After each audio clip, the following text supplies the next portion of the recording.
Hello जी, अस्सलाम वालेकुम। कैसे हैं आप सब लोग? उम्मीद करता हूँ कि आप सब लोग घरों में अच्छे होंगे, खुश होंगे। तो कहते हैं आज की वीडियो को स्टार्ट। जैसा कि आप लोग देख रहे हैं, हमारे पीछे बोतलें वगैरह का सारा सामान पड़ा हुआ है, कबाड़ खाना। तो हम लोग कल भी आए थे यहाँ पर, जैसा कि आई बटन में लिंक आ जाएगी, वीडियो को देख लेना। कल भी हम लोग आए थे, डिस्क्रिप्शन में दे देंगे।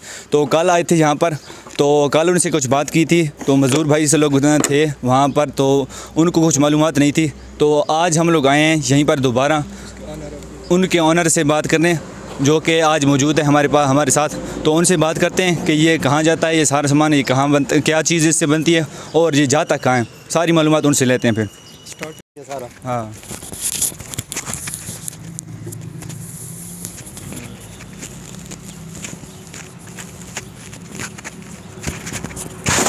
तो अभी हम लोग जा रहे हैं वहीं पर मशीनों के साथ, तो वहीं पर जाकर बातें करते हैं कुछ। आवाज़ से ज़्यादा क्यों हुई? नहीं सही हो सी के लगा नहीं मैं दूँगा। अच्छा इतना ही खड़ा किसे करे इसमें कट के नहीं देखिए। तो चलें बात करते हैं इन ऑनर से। जी अस्सलाम वालेकुम। वालेकुम सलाम जी, आपका नाम, अपना पहले नाम बता दें। राना मोहम्मद मुरसलीन। तो जी हम लोग आ गए हैं राना मुरसलीन के पास। तो इनसे पूछते हैं कि सारी मालूमात, ये कहाँ जाता है सारा सामान और ये जाता और ये कितने रुपए में लेते हैं, सारी मालूमात इनसे लेते हैं। तो ये जो सारा आप क्रशिंग का काम कर रहे हैं, ये सारा ये दिखाएं, ये सारा सामान जो जा रहा है बना पड़ा है, ये जाता कहाँ है? ये हम तो भाई ये लाहौर भी जाता है, फैसलाबाद भी जाता है, कराची भी जाता है, लेकिन हमारा जो कंडक्ट है ना वो मुल्तान वालों के साथ है। अच्छा, मुल्तान वालों के साथ है। तो क्या आपको ये मालूम है कि ये चीज़ जब मुल्तान जाती है तो वहाँ से बनती क्या चीज़ है? जी हाँ, हम जो ये खाम माल दे रहे हैं ना, वहाँ पर बड़ी बड़ी मशीनें लगी हुई हैं। इसको वॉश करते हैं, वॉश करने के बाद दाना बनाते हैं, दाना के बाद पॉलिस्टर बनाते हैं। पॉलिस्टर के बाद अगर जो कोई भी लेके जाता है ना, वो अपने अपने आइटम बना रहा है। कोई इसका गर्म कपड़ा बना रहा है, कोई गर्म कोटियाँ बना रहा है। लेकिन जहाँ पर हमारी फैक्ट्री है ना, उसके साथ ही पॉलिस्टर फैक्ट्री की रजाइयाँ, गद्दे, सराहने वगैरह ये बन रहे हैं। मतलब कि इन बोतलों की जो क्रशिंग होती है, जो सारा मतलब जो बना पड़ा है, इनसे एक चीज़ नहीं हज़ारों चीज़ें बनती हैं। हाँ, ये इसके साथ ये है भी दाने के साथ जो मर्जी आइटम बना ले, प्लास्टिक आइटम सब बनते हैं। लेकिन जहाँ पर हम दे रहे हैं ना, वहाँ पर सिर्फ ओनली और ओनली पॉलिस्टर बन रही है। जी, तो भाई बता रहे हैं कि जहाँ पर ये सामान भेजते हैं ना, वहाँ पर सिर्फ पॉलिस्टर। और ये आप लोग जो छत देख रहे हैं, ये भी इसी बोतलों से बनती है? जी हाँ, ये भी इसी के धागे की बन रही है। जी, तो इनके पास ये 1 2 और पीछे खड़ी है तीन ब्लेड्स लगे हुए हैं जो कि क्रशिंग का काम करते हैं। तो अभी तो इन्होंने काम अपना ख़त्म किया हुआ है, तो अभी चला कर नहीं दिखा सकते, लेकिन हमने पहली वीडियो बना रखी है, तो उसकी लिंक डिस्क्रिप्शन में भी दे रहे हैं और आई बटन में भी लिंक दे रहे हैं, तो वहाँ पर जाके देख लें। तो अब ये जो सारा सामान है, ये जो सारा पीछे दिखाए ना, ये जो सारा सामान बोतलें पड़ी हैं,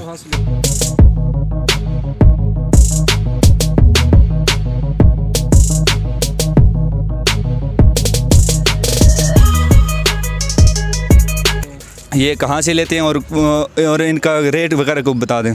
भाई असल बात यह है कि हम छोटे छोटे के पास नहीं जाते हैं। अच्छा। छोटे वाले देते हैं बड़े कबाड़ियों को। बड़े कबाड़ियों के पास हमारी गाड़ी जाती है और वहाँ से 3-4 जगह से गाड़ी फुल करके ले आते हैं। अच्छा। रह गया रेट का इसका लेवल एक नहीं है। 10 दिन बाद कुछ है, 15 दिन बाद कुछ है, महीने बाद कुछ है, 2 महीने बाद कुछ है। इसका रेट चेंज होता रहता है, कभी अप है कभी डाउन है, कभी अप है कभी डाउन है। तो आप ये कह रहे हैं कि ये जो सारा कबाड़ी का सामान है, ये जो घरों से लेकर वो क्या बोलते हैं उनको? और हाँ भाई, जो ये फेरी वाले हैं ना, ये घरों में से, गलियों के अंदर से, छोटी दुकानों से उठा के लाते हैं। ये देते हैं बड़े कबाड़ियों को, क्योंकि ये अपना सारा मिक्स माल देते हैं। उसमें लोहा भी होता है, पत्थर भी होता है, प्लास्टिक भी होती है और सामान भी होता है, बोतलें भी होती है। ये देते हैं बड़े कबाड़ियों को, वो इसको छांटी करते हैं, बोतलें अलग करते हैं, दूसरा सामान अलग करते हैं, फिर ये बोतलें हम उनसे खुद ख़रीद करते हैं। तो और ये कितने अर्सा से काम कर रहे हैं? ये तकरीबन मैं 7 साल से कर रहा हूँ। 7 साल से? जी। मैं पहले दुबई में था, 95 में दुबई में गया था, 14 में मैं वहाँ से वापस आकर फिर मैंने ये बिज़नेस शुरू किया। और ये मशीन कितने की होती है, कोई इस बारे में थोड़ा बता सकते हैं? मशीन के बारे में ये है कि जैसे कि अभी ये दौर चल रहा है, महंगाई का दौर चल रहा है, इसका भी यही हिसाब है। जब शुरू में थी ये 2,30,000 की एक बनी थी, अब 3.5-4 लाख की एक कटर बन रहा है। जी, जैसे जैसे लोहे अप जाता है ना, ऐसे ऐसे इसका रेट भी अप पे चला जाता है। तो हम लोग ये देख रहे हैं कि ये लिफ्ट लगी हुई हैं जो जैसा जैसा कि एयरपोर्ट्स वगैरह में होता है, सारा सामान ऊपर रखते हैं और वो जी जी, चला ये जाता ऐसे है कि इसके इधर लेबर खड़ा होगा, वो बोतलें इसके अंदर डालेगा, ये लिफ्ट खुद ब खुद इसको ऊपर लेके जाएगी। ऊपर ले जाने के बाद खुद ब खुद इस टापे के अंदर गिरेगा, इसके अंदर भी पक्का लगा हुआ है, फिर वो काट काट कर इधर नीचे डालेगी। फिर ये लिफ्ट लगी हुई है, ये डालेगी ड्रम के अंदर भी फिर आगे वो लगता है। उसके बाद ये कश्ती के अंदर जाएगा, उस कश्ती में वाश होएगा, फिर इस कश्ती में आएगा, इससे वाश होकर फिर इसके अंदर जाएगा, ये खुश्क करके इसको बाहर निकालेगी। अच्छा, ये इतना लंबा प्रोसेस होता है? इतना लंबा प्रोसीजर है ये। तो और जो बकाया आपने वो लगाए हुए वो क्या सिस्टम है? हाँ, ये ट्रांसफार्मर का सिस्टम सारा, ब्रेकर वगैरह है सारा, इसका ट्रांसफार्मर का सिस्टम है सारा। पहले मैंने एक ट्रैक्टर पे लगाया हुआ था, एक फीटर पे लगाया हुआ था, 34 का फीटर है ये। तो फिर जैसे जैसे स्टेप बाई स्टेप आदमी जान चाहता है कारोबार के अंदर क्या क्या स्टेप आते हैं, क्या क्या नहीं आते हैं। फिर मैंने ट्रांसफार्मर लगाया, ट्रांसफार्मर के बाद जनाब अली ये उसकी सारी फिटिंग कराई है। मतलब कि ये जी आपने अपना इसी कारोबार के लिए ट्रांसफार्मर लगाए हुए हैं? जी कारोबार के लिए, क्योंकि ट्रैक्टर ये मशीनरी का काम है, कभी ख़राब हो रहा है, कभी कुछ हो रहा है, कभी कुछ हो रहा है, मैकेनिक को बुलाओ, ये करो वो करो, अब फिर इसका डीजल का खर्चा भी ज़्यादा है। जी, तो अभी डीजल की बचत हो जाएगी और बिजली से काम चलेगा। हाँ, बिजली से काम चलेगा और ये काला पीला होने से बच जाएंगे, मैकेनिकों को बुलाने से बच जाएंगे। ये शुक्र अल्हम्दुलिल्लाह मोटर वाला काम से। और इससे पोल्यूशन भी ज़्यादा नहीं फैलता होगी, बिल्कुल ज़्यादा होगी, मतलब ज़्यादा तो कम, पीटर वाले से ज़्यादा होगी? पीटर वाले से ये ट्रिपल ज़्यादा होगी, मतलब पोल्यूशन ज़्यादा होती है? जी। अच्छा, ज़्यादा होती है। ज़्यादा। अच्छा, मैं समझा कि पोल्यूशन इस पीटर वाले से ज़्यादा होगी और इससे कम होगी। नहीं, इससे ज़्यादा होगी, क्योंकि ये कंटिन्यू 1400 चक्कर चलाएगी। अच्छा। हाँ, इस पे बोझ पड़ जाता है, गर्म हो जाता है, फिर ये बंद करना पड़ता है। यानी कि 400 किलो माल काटेंगे, इसको बंद करेंगे, स्टॉप करेंगे, फिर उसके बाद 15-20 मिनट आधा घंटे के बाद फिर इसको चलाएंगे, फिर 400-500 किलो। अच्छा, गर्म हो जाता है फिर? जी। लेकिन वो मोटर जो है ना, ज़्यादा स्पीड चलते हैं ना, 1450 चक्कर होता है उसका।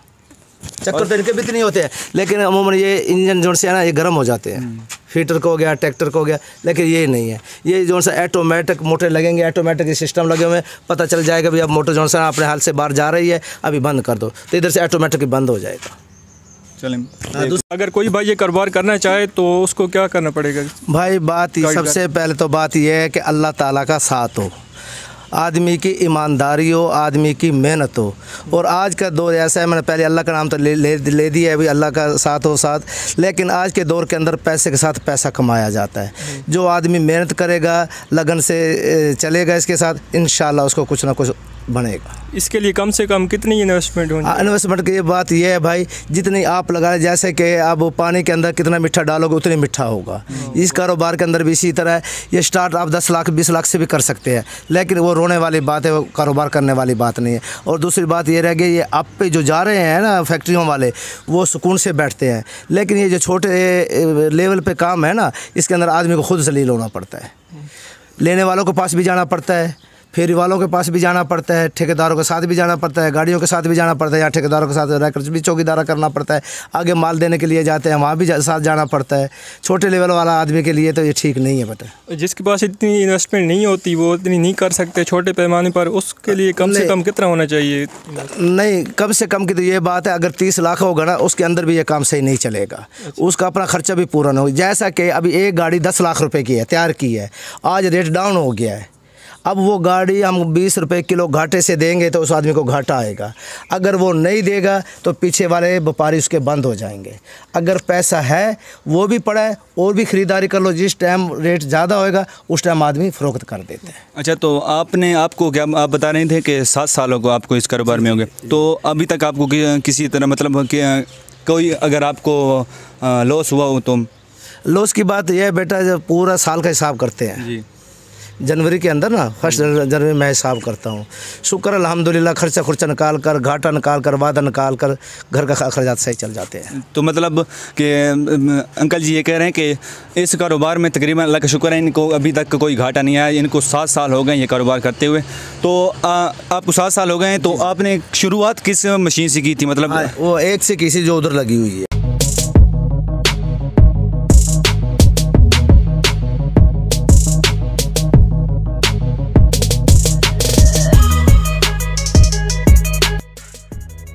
जी वो सर एक हाँ 1 कट्ठे से की थी और ये 1 फीटर था, इससे स्टार्ट की थी क्योंकि मुझे तजर्बा नहीं था जी। तो आपने दूसरी मशीन ये वाली ली? जी नहीं जी, एक वो कटर था, एक ये था, शुरू के अंदर ये था, हाँ था, उसके बाद फिर दूसरा लिया है। तो ये जो दूसरी लिफ्टें वगैरह पड़ी है ये बाद में ली हैं? ये बाद में ली है। तो आपका तकरीबन 7 साल हो गए, तो इसमें आपने कितनी इन्वेस्टमेंट कर चुके हैं आप, जो आपका कारोबार है यहाँ तक? बेटा इसके मुताल्लिक कुछ नहीं कहा जाता, बात आ जाती है इसके स्टॉक पर। जिस टाइम डाउन होता है फिर आदमी रखता है, वो 10 लाख का भी होता है, 20 लाख का भी होता है, 25 लाख का भी होता है, 30 लाख का भी होता है। और उसके अंदर फिर ये भी तो है ना कि जिधर से माल उठा के लेके आते हैं उनकी पेमेंटें भी होती हैं, जिधर दे के आते हैं उनसे भी लेते हैं। तो इसके अंदर ये कुछ नहीं कहा सकता। ये है भी लगन के साथ, मेहनत के साथ, ईमानदारी के साथ काम करेगा और अल्लाह का साथ होगा, रोज़ी उस आदमी को मिलेगी। तो जो आप लोग वहाँ पर माल ये अभी जो आप यहाँ, तो आप लोग जो माल जो आप लोग यहाँ तो आप कारगर भूल गए, जो आप लोगों का माल इकट्ठा होता है, अगर जो आप आगे देने जाते हैं तो इसके आगे कौन कौन से मसाइल होते हैं आपके लिए? बेटा इसके अंदर 2 मसाइल होते हैं। सबसे पहले मसाइल तो ये होता है जिस टाइम गाड़ी तैयार होती है ना, आगे का रेट लेना पड़ता है, वो डाउन होता है। लेकिन नहीं कोई बात नहीं, डाउन में भी देना पड़ता है। लेकिन जिस टाइम आ जाते हैं और जिस टाइम वो सैंपल निकालते हैं ना, सैंपल निकाल कर कहते हैं इसमें तो ये कमी है, इसमें ये कमी है, इसमें तो मिट्टी है, इसके अंदर तो पानी है, इसके अंदर तो ढक्कन है, इसके अंदर तो PVC, वो 700 कांटे काटते हैं। फिर क्या काम करते हैं, जिस टाइम पेमेंट की जिम्मेवारी आती है ना, असल तो कैश देते नहीं है, चेक देते हैं। चेक देते हैं वो उनकी मर्ज़ी पर कौन कौन सी डिटेल लिख के देंगे, या ऐसी टरका देंगे अभी जाओ फिर बाद में भेज देंगे। महीने तक फिर पेमेंटें नहीं आती है। हर कारोबार के अंदर कोई ना कोई मसला होता है लाजमी। लेकिन जो सा ये कारोबार है ना, ये हिम्मत वाला आदमी हो, घर के आदमी काम करने वाले हों, उसके पास पैसा हो, फिर तो ये कामयाबी है। जो सिंगल आदमी है और पैसा भी नहीं है, उसको ये कारोबार करने की ज़रूरत नहीं है।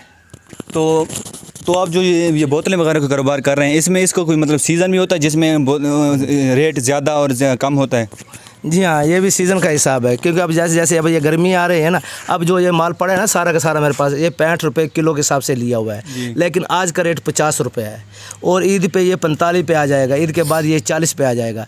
फिर जैसे गर्मी ख़त्म होंगी ना, यानी कि नवंबर दिसंबर के अंदर सर्दियाँ शुरू हो जाएंगी, फिर ये ऐसी रेट इसका अप होता चला जाएगा। मतलब गर्मियों में लोग बोतलें वगैरह ज़्यादा पीते हैं और यूज़ ज़्यादा होती हैं। हाँ, तो आपका रेट भी नीचे आ जाता है।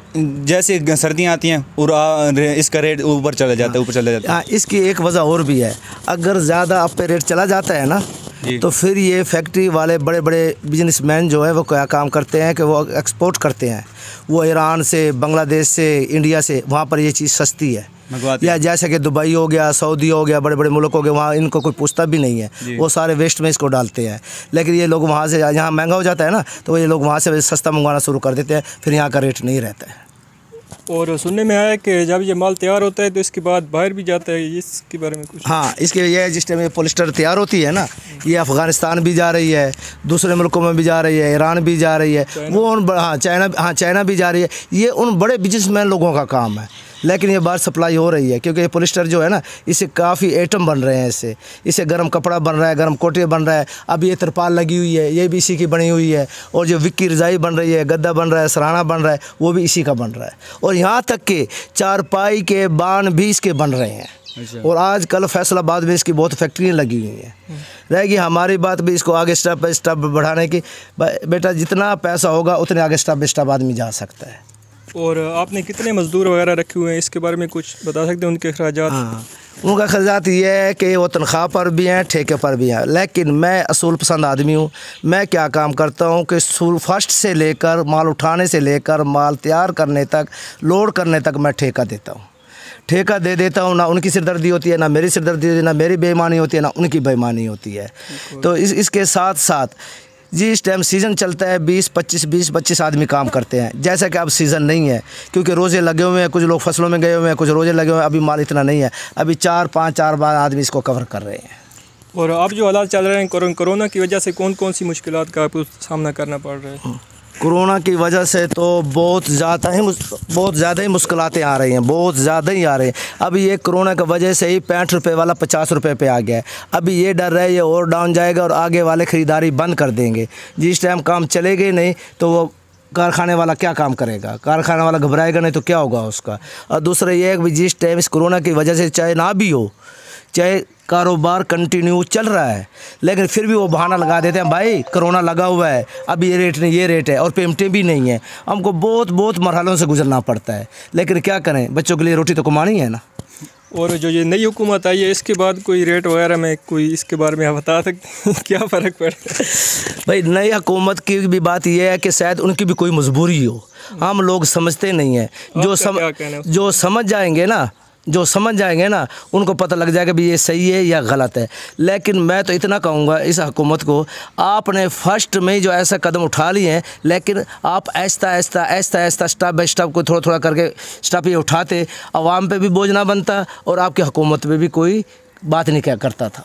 तो एक बात की समझ नहीं, तो आप ये बता रहे हैं कि आपने ये माल 65 रुपये में लिया है, तो अभी क्या रेट चला है? 50 रुपये। तो आप इसका लॉस में देंगे या इसको क्या करेंगे? हाँ देखो, बात ये है कि आगे जिसके पास पैसा है वो तो इस गाड़ी को रख लेगा। सपोज कोई भी है, जिसके पास पैसा नहीं है, चाहे मैं हूँ चाहे कोई और है, जिसके पास पैसा नहीं है वो लाजमी लॉस में दे के आगे ख़रीदारी करेगा और आगे अपने काम चलाएगा। अगर वो थोड़े पैसे वाला इसको नहीं देगा, उसको मज़दूरों की मजदूरी भी देनी पड़ेगी, अपने अखराजात भी है, किराया भी है, बिजली का भी है, जो उसकी ये मूड़ी होगी ना ये भी उसकी ख़त्म हो जाएगी। लेकिन जिसके पास, इसीलिए तो मैंने पहले बोला है ना भी अल्लाह का साथ हो, मेहनती हो, लगन वाला हो और ईमानदारी वाला हो। और आज के दौर के अंदर पैसे के साथ पैसा कमाया जाता है। मेरा मकसद यही था कहने का भी पैसे के साथ पैसा कमाया जाता है, यानी कि जैसा कि अप डाउन हो गया है, ना बेचो, रख लो और ख़रीद कर लो, जिस टाइम आप पे जाएगा उस टाइम दे दो। तो इसका मतलब आप इसको स्टोर करेंगे जब तक इसका रेट अप नहीं हो जाता?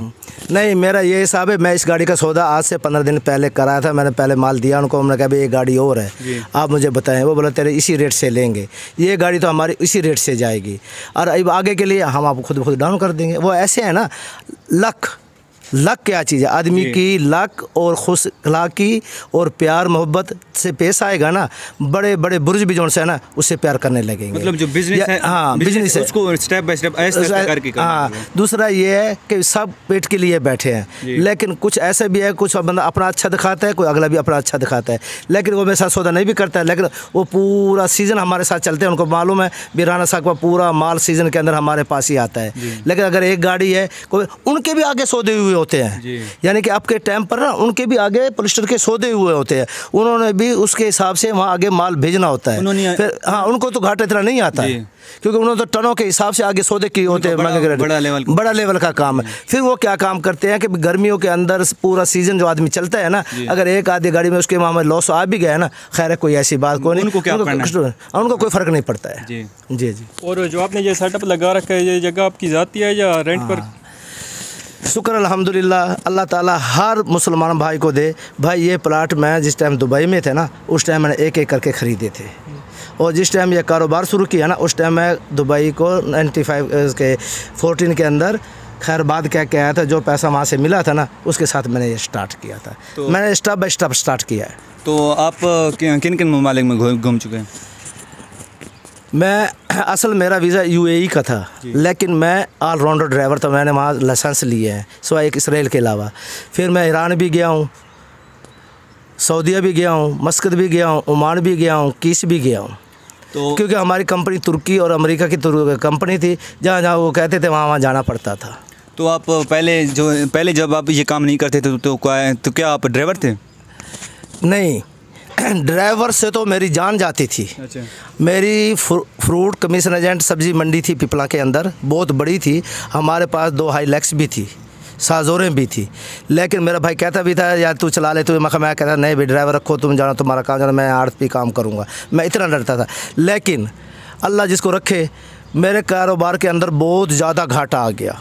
मैं इतना घाटे के अंदर आ गया कि वो मुझे इल्म है, अब मैं बता नहीं सकता हूँ। लेकिन जिस टाइम अल्लाह ताला पकड़ता है आदमी का हाथ, मैं दुबई चला गया। मैं लेबर के अंदर गया था, 600 दिरहम मेरी तनख्वाह थी। उस टाइम 12-12.5 हज़ार रुपये पाकिस्तान का बनता था।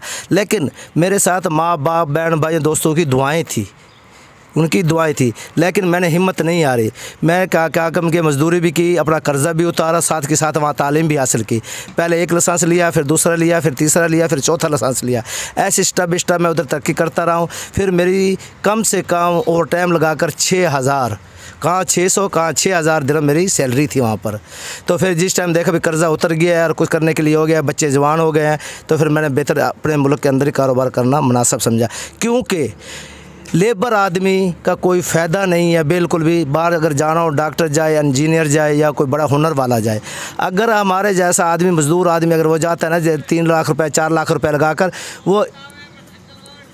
वो जो है ना यही कारोबार कर ले, उसके लिए वही अच्छे। हाँ, जिनका लक है, जिनके साथ दुआएं हैं, वो ऐसा तरक्की करे। जैसा कि मैं मैट्रिक था, मेरे पास कोई एजुकेशन भी नहीं थी, लेकिन मैंने अपना माइंड रखते हुए, अपनी ईमानदारी दिखाते हुए, अपनी मेहनत दिखाते हुए, शुक्र अल्हम्दुलिल्लाह मैं अफसरों से ज़्यादा तनख्वाह लेता था उधर।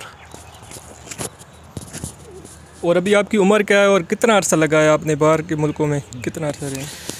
तकरीबन मेरी एज हो गई है 57-58, और मैं जनाब 95 में गया था। तकरीबन 20 ईयर्स मैंने बाहर के मुल्कों में वर्किंग की है। और बाहर ये कोई एज की लिमिट वगैरह होती है, सुना है 60 साल तक? भाई जो पर्सनल तौर पर है ना, ज़ाती तौर पर, उनके लिए कुछ नहीं, चाहे बंदा वहीं से फोत होकर भी आ जाता है, 80 साल का भी है, 90 साल का भी कोई नहीं है। जो कंपनियों के है ना, उनकी जो से है ना वो 60-65। लेकिन एक और बात है भाई, हमारा मुल्क और चीज़ है, वो मुल्क और चीज़ है।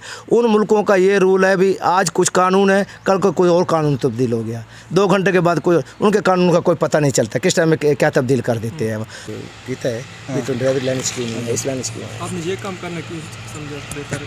अच्छा, एक बात और बताएं कि जब आप बाहर से आए, तो बाहर से आपने बाहर से जब आए तो आप वहाँ पर ड्राइवर थे, लाइसेंस भी थे आपके पास, तो आपने ये कारोबार क्यों शुरू किया?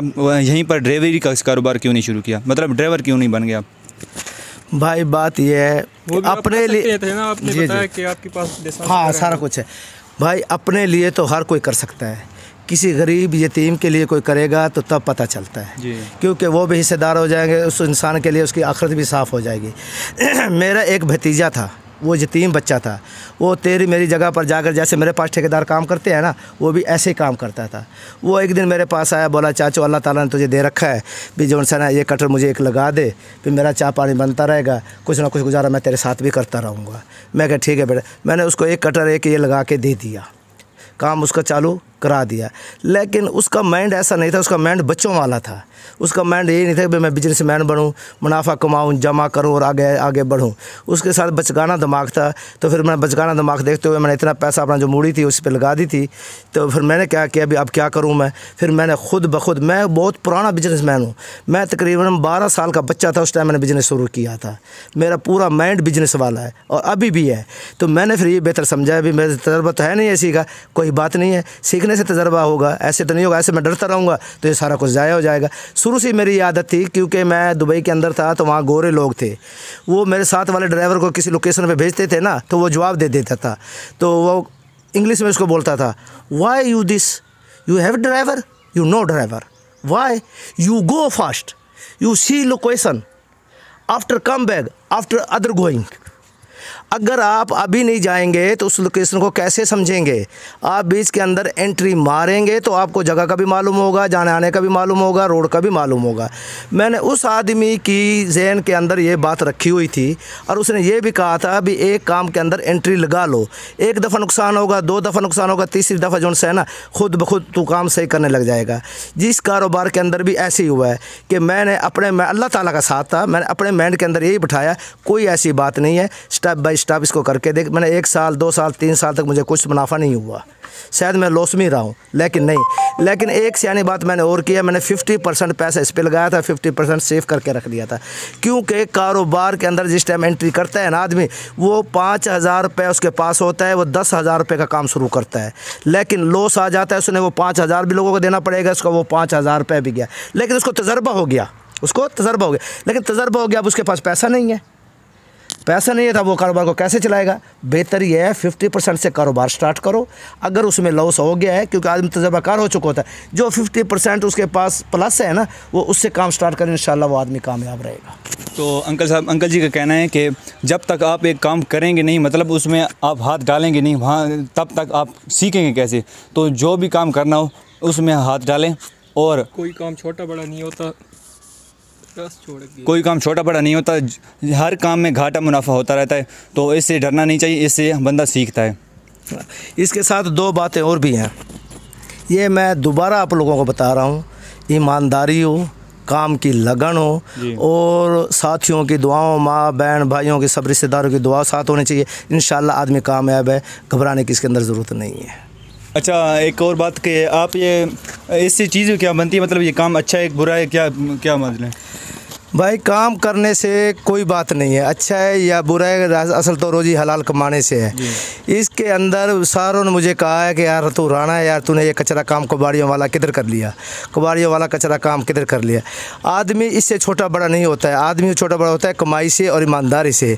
लेकिन इसका ये जज्बाती है ना, इसका ढक्कन भी उतारना पड़ता है, पन्नी भी उतारनी पड़ती है इसकी, फिर इसके बाद ही हमें तैयार करना पड़ता है। जिस टाइम हम तैयार करके आगे भेजते हैं ना, फिर वो इसकी कार्रवाई करते हैं, कार्रवाई लास्ट में लाकर वो बोतल चागना, वो ये जो पेप्सी कोला है, 7 अप है, उसकी ये पॉलिस्टर बन रही है, और जो ग्रीन है 7 अप ये ड्यू है, उसकी ये ग्रीन कलर की बन रही है, ये ग्रीन कलर बन रहा है उसका, ये दोनों है। ये जो आप देते हैं पूरी इसी वजन के हिसाब से होती है। और हाँ, इसका क्या होता है? हाँ, इसका ये, इसके अंदर पानी भी होता है, कचरा भी होता है, गंदी भी होती है, मैली भी होती है।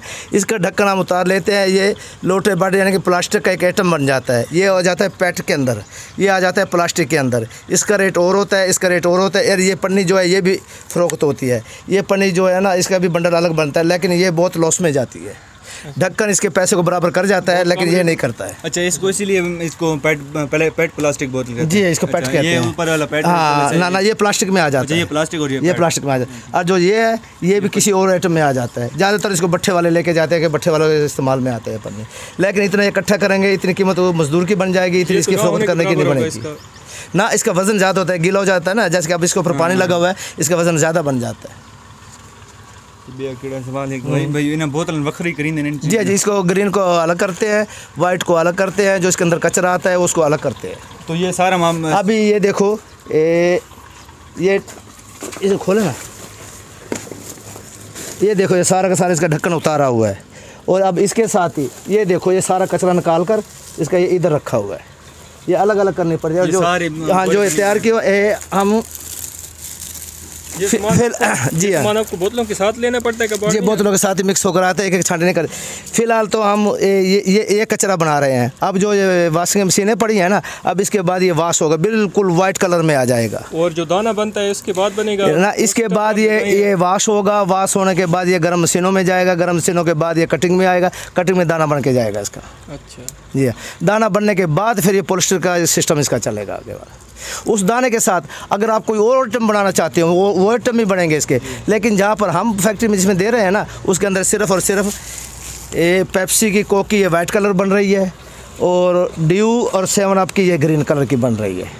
अब आप यही देख लें भी, घर के अंदर कपास जो है उसके अंदर क्या क्या आइटम नहीं बनते हैं, दरियाँ भी बनती हैं, रज़ाइयाँ भी बनती हैं, धागा भी बनाते हैं, कपड़ा भी बनाते हैं, मिलों में भी जाता है। तो वो ये यानी कि ये समझे भी एक तरीके की कपास बन गई है, दूसरी आर्टिफिशियल किस्म की कपास। जी जी, दूसरी कपास के अलावा आजकल ये ज़्यादा इस्तेमाल हो रही है मेरे ख्याल में। क्योंकि ये इसलिए इस्तेमाल ज़्यादा हो रही है, मेरे भाइयों नाराज़ नहीं होना, मैं एक बहुत अच्छी बात कर रहा हूँ, जो कि आज से कोई 30-40 साल पहले के लोग हैं ना, उनके अंदर बर्दाश्तें थी, वो ओरिजिनल खुराकें खाते थे। लेकिन आज कल के जो जनरेशन आ रही है ना, इनको थोड़ी सी बात भी सांस चढ़ जाता है। कपास की 6 किलो 7 किलो की बर्ती होती है, और वो भारी होती है, सांस आ जाते हैं, मुंह से उतारने की करते हैं रज़ाई को। ये सिर्फ 2.5-3 किलो इसका वज़न होता है, ये हल्की फुल्की होती है, लेकिन गर्म उससे ज़्यादा होती है ये, जिसलिए जवानों के लिए, हाँ, कि इसीलिए लोग ज़्यादातर इसको ये पसंद करते हैं कि इसके साथ आदमी ईजी होकर लेटर आता है, और ना इसका इतना ज़्यादा वज़न होता है। क्योंकि जो पहले बुजुर्ग थे उनके अंदर ताकतें थी, आज वालों की ताकतें नहीं है, वो 6 किलो 7 किलो की रज़ाई ऊपर नहीं ले सकते हैं। इसका ये या 2.5 किलो 3 किलो की होती है, ईजी लेकर आदमी लेटा रहता है।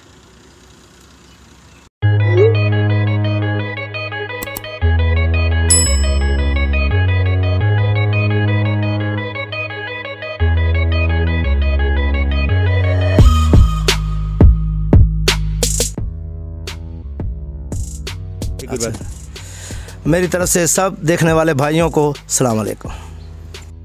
तो चलो ठीक है फिर मंगल जी, आपसे मिलकर बहुत खुशी हुई। तो आपने जो इन्फॉर्मेशन दी है वो काफ़ी काफ़ी यूज़फुल रहेगी हमारे व्यूअर्स के लिए। तो चले ठीक है फिर, मिलते हैं किसी और दिन किसी और जगह, लेकिन चैनल जी keep watching keep blogging. Okay बच्चा, कोई ऐसी बात नहीं है, वेलकम, जब भी आओ वेलकम, कोई ऐसी बात नहीं है। ठीक है और इंशाल्लाह पूरा तावन करेंगे।